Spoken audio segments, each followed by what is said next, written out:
agora o candidato Enéas Carneiro. Inflação é um processo que se caracteriza de diversas maneiras. A maneira mais comum de aferi-la é acompanhar a evolução dos preços dentro de uma sociedade. E é evidente para qualquer pessoa normal que saia às ruas que houve uma aceleração vertiginosa dos preços nas duas etapas que procederam à implementação final do Plano Real. Sabe-se que os preços subiram vertiginosamente e, como tal, o que se vê agora é um decréscimo que não chega em nenhuma maneira aos níveis que se encontravam quando o plano foi decretado. Dizer-se que vai haver estabilização monetária, do nosso ponto de vista, é um absurdo, uma vez que um componente fundamental dos preços dos produtos é a taxa de juros reais. A taxa de juros com que Suas Excelências, os governantes, acenaram para o mercado foi em torno de 8%. Ora, com taxas de juros elevadas, instantaneamente os custos dos produtos também aumentam. E, a nosso ver, não haverá estabilização. Será um sonho imaginar-se que, trabalhando com esses níveis no mercado, que os empresários consigam manter acorrentados os seus preços. Claro que é primacial que se faça a reforma tributária, uma vez que também, embutidos nos preços dos produtos, estão os tributos, a carga tributária gigantesca que qualquer homem de empresa e que qualquer cidadão está pagando. A nosso ver, o Plano Real, lamentavelmente, não levará à estabilização econômica, para a tristeza nossa. Com a palavra agora, Enéas Carneiro. É interessante só fazer uma citação aqui para os senhores telespectadores e para a plateia. Na década de 80, o Brasil, que se comenta tanto não tem recursos, perdeu 100 bilhões de dólares pagando o serviço da chamada dívida interna. 100 bilhões de dólares. É interessante a gente amarrar bem, deixar bem clara a questão. Hoje, o maior problema não é a dívida externa. As taxas de juros no nível internacional são risíveis. Nos países de economias desenvolvidas, essas taxas oscilam em torno de 1, 2. E um país que tem taxas elevadíssimas, como a Grécia, está em torno de 6%. Então eu insisto na tese, porque ela é de importância primacial para a pessoa que não está habituada a pensar com esses números. É claro que nós precisamos de recursos externos também. É claro que não se pode fechar uma porta para o capital externo que venha aqui ajudar-nos a crescer. Mas também é certo e é absolutamente legítimo que está na hora de pararmos, de pensarmos que a nossa terra tem que ser o maior cassino do planeta. Uma coisa é um capital que aqui venha para a produção, sob regras fixas e regras que sejam determinadas por um governo sério e voltado para a população. Outra coisa é permitirmos que a nação seja dessangrada, como vem sendo há décadas. Exatamente isso é a nossa posição. Com a palavra o candidato Enéas Carneiro. A crise educacional da nação brasileira não é diferente da crise que ocorre em todos os outros setores da atividade pública. Na verdade, o binômio professor-aluno desapareceu frente à gigantesca onda de desordem que assola o país. Na verdade, o cenário que aí está é estarrecedor. Normalmente, nas escolas, antigamente ditas do curso primário, hoje de primeiro grau, não se tem nem um pingo mais daquela noção clássica que caracterizava o aluno no passado. Não existe mais o respeito, não existe mais o aprendizado correto da língua pátria, destruíram-se valores cívicos, enfim, vive-se hoje numa época em que a escola é uma instituição de faz de conta. O nosso projeto, que será apresentado à nação a partir do dia 2 de agosto, pressupõe uma volta ao modelo tradicional. Uma escola primária em que existam livros padronizados, um livro só para cada disciplina básica, em que desapareça a orgia editorial que hoje faz bem aqueles que são detentores do poder, mas não as famílias, nem as crianças, nem os professores. Enfim, criarmos uma escola onde será restaurada aquela coisa que fazia com que cada um de nós tivesse orgulho no passado de ser um estudante de curso primário. É dentro desse modelo que nós acreditamos, conseguiremos construir uma nova sociedade.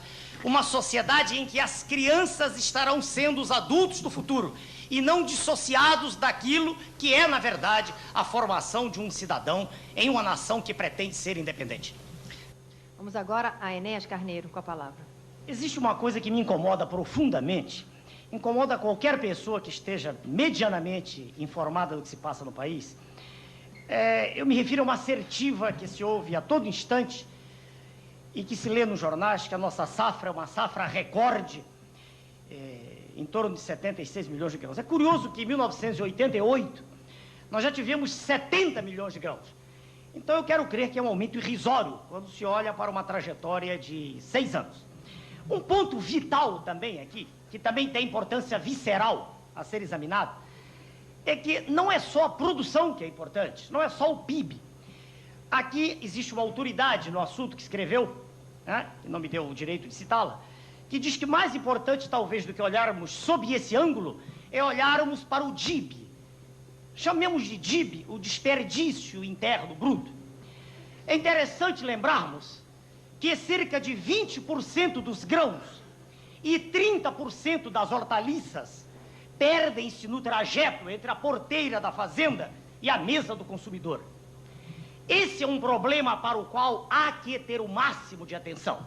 Na outra ponta da análise que deve ser feita está a questão da terra. É preciso separar 2 tipos de cidadãos.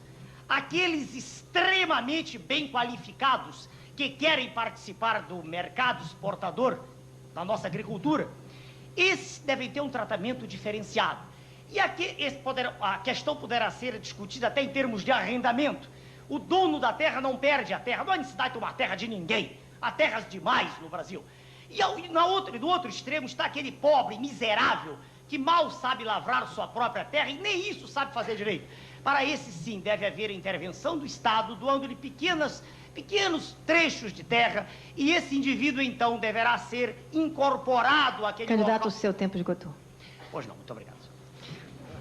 Bom, nós agora vamos para o nosso 5º bloco. Vocês viram que os candidatos aqui estão atendendo bastante bem a nossa questão do tempo.